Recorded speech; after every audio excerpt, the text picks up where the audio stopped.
आप बहुत ज्यादा नेगेटिव नहीं है। जैसे कल राजदीप आए थे, राजदीप ने कहा कि अगर मीडिया बटा है उसमें मानक मैं दुकानदार नहीं हूं।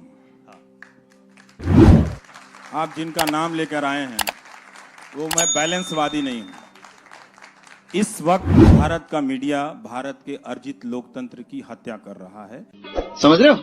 ये बात तथ्य है, ये मैं सकारात्मक नकारात्मक की बात नहीं मैं है। राजदीप को सिर्फ इसीलिए कोट कर रहा हूँ। वो आप राजदीप को कोट कर दें, मेरे एडिटर रहे हैं, आप किसी को भी कोट कर दें, लेकिन जो मैं अपनी बात कहता हूं वो मैं बात कहता ठीक हूं है, और ये fine। पॉजिटिव बात है। हाँ, मैं सवाल मर्डर को आप मर्डर नहीं कहेंगे तो क्या कहेंगे?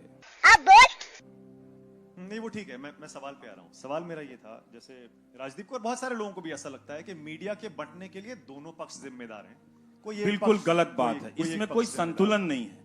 90% मीडिया अगर एक तरफ हो जाए तो ये दुकान नहीं चलानी चाहिए कि दोनों तरफ के लोग बट गए हैं। क्यों हिला डाला ना? फिर जो मैंने कार्यक्रम किया है, फिर उसमें से आप कमियां निकाल के बताइए, फिर उस पर बात कीजिए। ये चला दीजिए कार्यक्रम और फिर उस पर बात कीजिए कि ये आपने चलाया। अच्छा, दूसरा- ये मत कीजिए कि आपने वो नहीं किया। तो मैं भारत का तो अखबार नहीं हूं भाई कि 300 खबरें लेकर रोज छप जाया करूंगा। मैं तो कोई एक ही करूंगा ना। तो जो एक किया, क्या उसमें संतुलन था नहीं था, उस पर बात कीजिए, फिर ठीक है। ये बड़ी अच्छी बात कही आप। ठीक है, ओके। तो आपकी बातों से ऐसा लगता है कि आप कहते हैं कि सिर्फ मुझे देखिए, एक मैं ही हूं ठीक कर रहा हूं, बाकी ये 99% शब्द आपने कहीं भी कभी भी इस शब्द का इस्तेमाल मैंने नहीं कहा है, ना मैंने अपने नहीं, बारे जैसे में आपने कहा ना टीवी देखना बंद कर दो, पर मैंने आप शो कभी करते नहीं हैं। कहा बंद कर दो, लेकिन मुझे देखो। अच्छा, मैंने कभी नहीं कहा। भारत की जनता को, ये आप लिख लें, क्योंकि हम सब की नौकरियां हैं ना, हम उसी को डिफेंड कर रहे हैं ना, वो हम करते रहे, ठीक है। भारत की जनता को अब इस देश को बेहतर करना होगा तो सबसे पहले उसे इस देश की मीडिया से लड़ना पड़ेगा। सही पकड़े हैं। लड़ने का मतलब पत्थर चलाने की बात नहीं कह रहा हूं। जनता का बहुत से होता है, अगर वो होगा तो कंटेंट में बदलाव होगा। अभी देश बहुत गरीबी से, बहुत समस्याओं से गुजर रहा है, उस पर बात करने की जरूरत है, उस पर बहुत बात करने की जरूरत है। और जब हम बात करेंगे तो मौजूदा सत्ता से ही हम बहुत अच्छा काम करा सकते हैं, बहुत अच्छा काम करा सकते हैं, ठीक है ना। और लोगों की जिंदगी में राहत मिलेगी। बात तो सही है।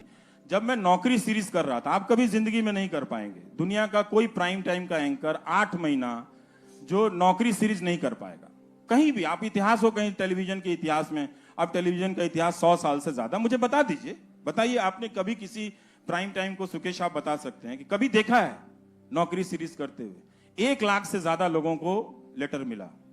वो कौन लोग थे? सारे मोदी के सपोर्टर थे। ये गड़बड़ है बाबा।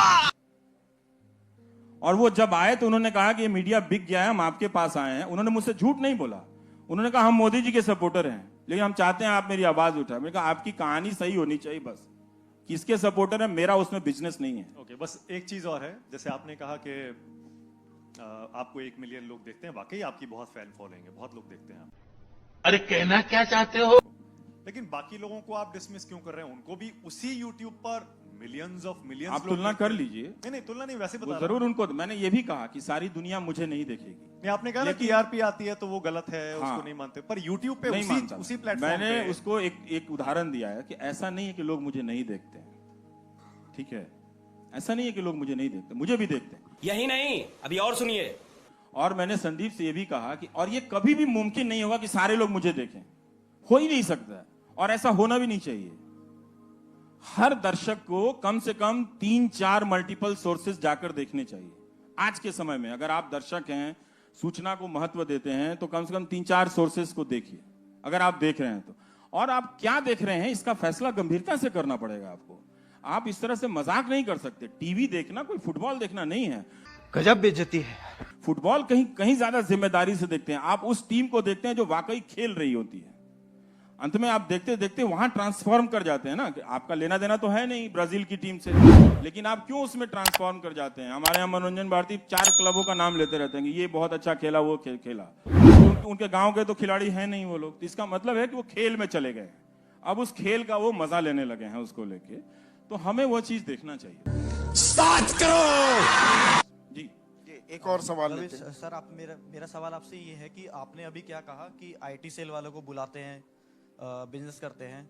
तो सर, जैसे आईटी सेल वाले अगर गलत अफवाह फैला रहे हैं, तो कहीं ना कहीं कन्हैया कुमार भी, जो जिस पर देशद्रोह का आरोप लगा है, उसको बुलाकर भी टीवी वाले गलत करते हैं। दूसरा सवाल ये है कि आप जब आते हैं गोदी मीडिया की बात करते हैं, तो जैसे मानक सर ने कहा कि दोनों तरफ मीडिया बटा हुआ है, तो सर जिस तरह एक तरफ गोदी मीडिया दोनों तरफ नहीं बटा हुआ, मीडिया अब एक ही तरफ है। हाँ। सवाल ये है कि जिस तरफ जैसे गोदी मीडिया है तो दूसरी तरफ लुटियंस मीडिया भी है, ये मानना पड़ेगा। अभी मजा आएगा ना भिड़ो। ये जो आपने इस्तेमाल किया है वो ठीक इस्तेमाल नहीं किया है। जो गोदी मीडिया है वही लुटियंस मीडिया है, समझे? ये वही बात। एक मिनट। और ये जो लटियन जर्नलिज्म का इस्तेमाल कर रहे हैं ना आप, ये आप जरा सा सर्च कीजिएगा, ये भी मेरा ही इस्तेमाल किया हुआ शब्द है, समझ रहे हो? यो हिला डाला ना। ठीक है। और मेरे दोस्तों से पूछ लीजिए कि पार्लियामेंट में खड़ा होकर मैं बोलता था कि ये लाल पत्थर पत्रकारिता है, यहां से निकल के वहां से लेके बाइट ले लो, इजी जर्नलिज्म है, लेजी जर्नलिज्म है। तो इसलिए आपने कन्हैया कुमार का उदाहरण दिया, 2 साल हो गए हैं, उस वीडियो का भी कुछ पता नहीं है, ठीक है? अब मुकदमा आ रहा है तो आप आरोप पे कह रहे हैं कि उसको कर देने के लिए, ठीक है? तो वो बुलाया गया था, आप टीवी वालों से पूछिए क्यों बुलाया गया था, इसलिए बुलाया गया था उसका पक्ष जानने के लिए। कोई तरीका है भीख मांगने का? ठीक है, उसका पक्ष जानने के लिए।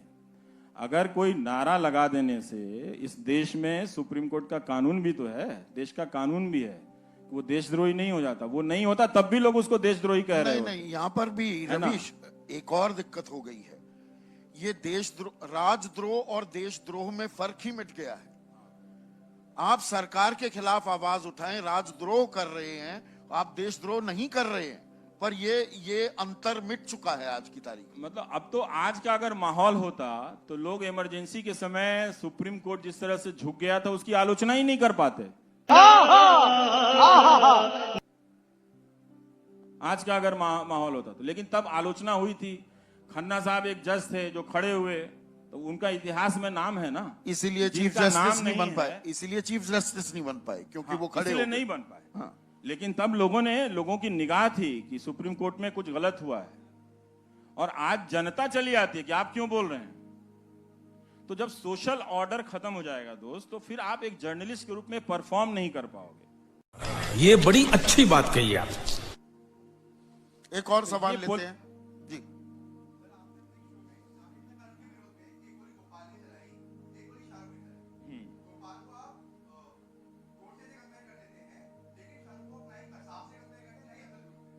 आप कर लीजिए, हमने तो आपको रोका नहीं है।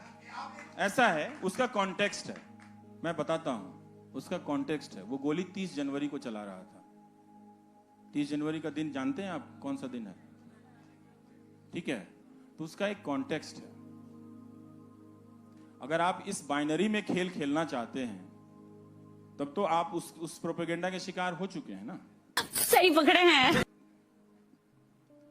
उस दिन जिस दिन गांधी जी की हत्या हुई थी, और आप देख लीजिए कि वो किस तरह की बातें कर रहा है, आके अंत में गोली चला रहा है। तो गोडसे से क्या मतलब, आपको उसमें आपत्ति है कि गोडसे से क्यों नहीं कंपेयर किया हमने? हाँ, इसलिए कि उसकी कोई जानकारी नहीं है। अभी भी पुलिस कह रही है कि उसकी कोई, हमारे पास कोई खास उसके आपराधिक रिकॉर्ड की जानकारी नहीं है। लेकिन हम तो पहले दिन से कह रहे थे इसको पकड़ना चाहिए, इसको छोड़ना नहीं चाहिए। ये कैसे चला आया, मैं तो खुद ही दंग रह गया था कि ये हालत हो गई है। जनता माफ नहीं करेगी, क्योंकि आपने पहले जो 2 लोग गोली चलाए थे तो उसके समक्ष पक्ष में लोग खड़े हो गए थे। आपने वो देखा था कि जब उस लड़के ने गोली चलाई थी वहां पे, वो तो नाबालिग है ना, तो उसके पक्ष में कितने लोग खड़े हो गए? आप उसके पक्ष में बात कर रहे हैं। एक मिनट अब एक और सवाल सर एक क्वेश्चन लास्ट 2 है। क्वेश्चन। पत्रकारिता की बात हमेशा होती रहती है, आप बताइए हम किस चीज को पत्रकार माने? एक पक्ष दिन भर मोदी की तारीफ दिखाता है, समझ रहे हो, और रात में वही प्राइम टाइम में एक तरफ बुराई दिखाई जाती है। तो पत्रकारिता का असली मतलब आज आप बता के जाइए। हाँ। कि सच दिन भर मोदी को दिखाएं, आपका जो हाल है आपको तो जिंदगी भर नहीं बता सकते हम। नहीं सर, हमें पता है ना, पत्रकारिता का मतलब हम भी पढ़े हैं सर। ऐसा है दोस्त, दोनों तरफ का दिखाना चाहिए। वो किस तरह का प्रोग्राम है। अब ऐसा है कि आप ये भी जानते हैं कि मेरा एक बहिष्कार है, ठीक है ना? नहीं, मेरा बहिष्कार है, नहीं उससे कोई फर्क नहीं। तो मैं लोकप्रियता के दबाव में अपनी बात थोड़े, ऐसा थोड़ी है कि मैं छोड़ दूंगा। क्या कमाल है, यही चीज तो हमें समझना है कि एक दिन हमको अपने फैन के खिलाफ भी बात करना पड़ेगा। और मैं तो कहता हूं कभी किसी का फैन नहीं बनना चाहिए। आपको पता है ये लाइन किसने कही थी? और आपको पता है मैंने अपने ब्लॉग पे क्या लिखा है, कभी रवीश कुमार मत बनना। पढ़ा है आपने? पढ़िएगा, है ना? हाँ, एक्चुअल मतलब क्या होता है, न्यूज का क्या मतलब होता है, एनालिसिस का क्या मतलब होता है। हमने कहा ना कि आप वहां तुलना कर रहे हैं, आपने ये नहीं बताया कि वहां कौन सा प्रोग्राम चल रहा था, यहां कौन सा प्रोग्राम चल रहा था। अरे देवा, ये गड़बड़ है बाबा। वहां 2000 के नोट में नकली चिप बताए जा रहे थे, जीपीएस, उससे तुलना करना चाहते हैं आप? तो किस चीज से तुलना करते हैं आप? उदाहरण देकर बात करते तो आपका सवाल और अच्छा हो सकता था मैं फंस भी सकता था इसमें। जी, एक और सवाल ले लेते हैं। लेकिन लास्ट आपने उदाहरण क्वेश्चन। नहीं दिया, वो आप इधर बैलेंस वाला करने लगे। वही मैं जो मानक से कह रहा था, मैं दुकान नहीं चलाता हूं, मैं अपना करता हूं। तो अगर आपको मुझसे सवाल पूछना तो मेरे शो पे रिसर्च कीजिए। क्या मेरा शो आलोचनाओं से परे है? बिल्कुल ही नहीं है, बिल्कुल नहीं है। अब एक और सवाल ले क्या हो लेते सकता है? आप बताइए कि 10 लाख लड़के जो अलग अलग परीक्षाओं में फंसे हुए हैं और उनको नौकरी नहीं मिले, उस पर मैं 6 महीना करता हूं, तो एक तरफा कैसे है दोस्त? आखिरी सवाल रवीश। आपके गांव कस्बे जहां से आप आए हैं, यूनिवर्सिटियां बर्बाद हो गई हैं, अगर मैं 30 दिन उस पे करता हूं तो उसमें क्या एक तरफा है? किस चीज का एक तरफा है? बड़ी अच्छी बात कही आप।